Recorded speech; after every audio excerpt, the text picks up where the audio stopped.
Hello, my name is Sarah James with CounselingLoneTree.com, and today I'm going to talk about drug addiction.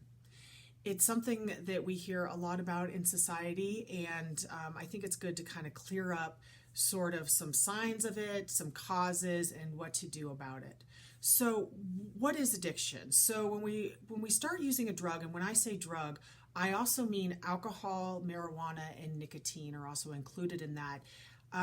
We begin to find that it is difficult to stop. Their attempts to stop using you fail at because the brain is screaming for more and more pleasure, which the drug produces easily and instantly. And we begin to crave the drug and almost taking our entire life and having it encompass the drug. You know, how can I find the drug? Where do I find friends that are doing the same thing? What time are they doing it at? You may also experience withdrawals from the drug. So withdrawals include nausea, vomiting, the shakes, headaches, extreme fatigue. So really becoming physically ill if you do not have the drug. So what are some signs that you have an issue? One of the biggest signs is you start having issues in your life.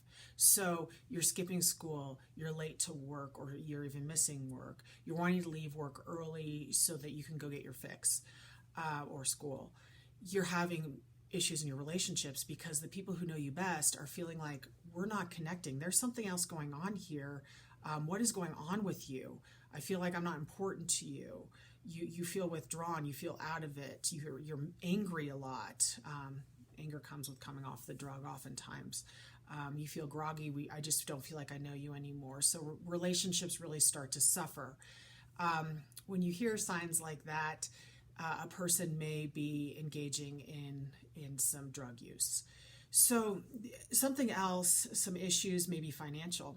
So you may be spending money you do not have on the drug, or perhaps you do have it, but it's just not wise to be spending it on the drug, and you see the money just going out the door like crazy.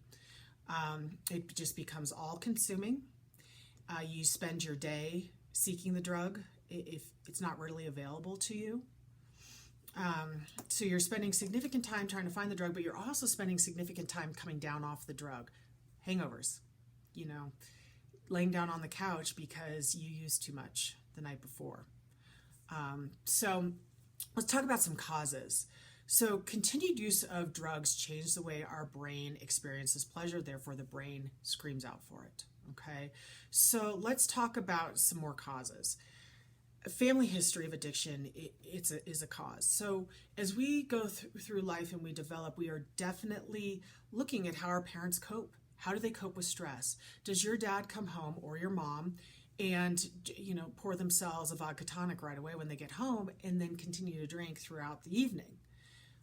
That teaches us that, hey, you don't need to learn effective coping skills with stress. All you have to do is crack open a beer or some alcohol, and it will immediately start numbing the stress. Okay, so we watch our parents and we watch the people around us, and if that's what they're doing, we're going to pick up on that.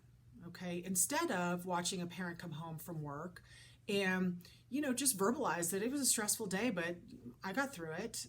Maybe they go for a run, or they go meditate, which would be great. Something more along those lines. Then you're going to be building resilient and healthy children when it comes to stress, because stress is something that is not going away, folks. We've experienced it for centuries, and we are going to continue experiencing it. So learning healthy ways to cope and just bringing them into your life and using them daily is really one of the best ways that you can help prevent addiction. So mental health disorders is a huge one. So, I was talking about stress. Now we feel anxiety from stress most usually. And so let's talk about someone who allows their anxiety to ramp up all day. Maybe a salesperson that's anxious that a deal's going to close, or someone who has to give a big presentation at work, or a mother who is very anxious about how their child is doing, and so much is focused on that. And then it's almost like they feel like, gosh, the only way I can kind of bring this down is to self-medicate with a drug that will numb it and bring me down. Marijuana, I know a lot of people who use marijuana for that, a lot of clients who do. And so it's really kind of with those situations, it's reframing. Well, wait, let's be handling the anxiety differently throughout the day so that you're not feeling a whole ball of it later in the day and feeling that, gosh, the only way to do this is to take a drug. Well, it's easier and more effective than many other things, but it really isn't. So another mental health disorder we see a lot in addiction is deep-seated trauma. Okay, so big traumas. I've treated a lot of women and men who have been sexually assaulted somewhere in their life, and they start using then to numb out the pain. Okay, so they're self-medicating. Now, if we treat the post-traumatic stress disorder that they have, they will no longer feel like they need to constantly numb out the pain. The drive goes away for that. The pain is not there. It's more experience like, that happened in my life, but the constant emotional charge is no longer there. So really good trauma therapy helps so much with people who have addictive related issues from a previous trauma. Other people try to numb out small T's is what we call them, so smaller life traumas, which may include things like being belittled by a parent growing up. And, with that, it's almost doing kind of cognitive reframing is what we call it, so just basically changing the way you think about yourself. That's some other helpful things when we're talking about trauma. Peer pressure is another unfortunately cause of addiction. If kids' friends start going in the direction or social group in general start going in the direction of hey, let's smoke weed every day after work or during the school day, that's something else that we see a lot. Starting young, and usually the people that we see starting young are the ones who have an abuse history. Okay. Another cause, lack of family involvement and support, difficulty in the family, including abuse, and I'm talking verbal abuse, emotional abuse, and physical abuse, neglect, just a lack of bond with caregivers is really what goes into that. We see a lot of kids reaching out for drugs and alcohol at that point. Also, another cause would be taking a highly addictive drug off the bat. Inhalants are considered highly addictive as well as injection drugs, as we know. So how to help in prevention?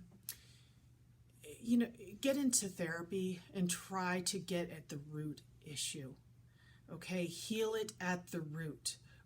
And then coping with life becomes that much easier because you don't have this constant emotional charge that is brewing within inside of you and causing anxiety, causing depression, just causing overall discontent in your life. And in starting there, because then it's easier to cope with life and use healthier coping skills if you can neutralize what is causing this. Strengthening relationships in your life, healthy ones, people who are not using. Activities, start working out. That helps tremendously. Outdoor activities help. Structure in your life helps as well.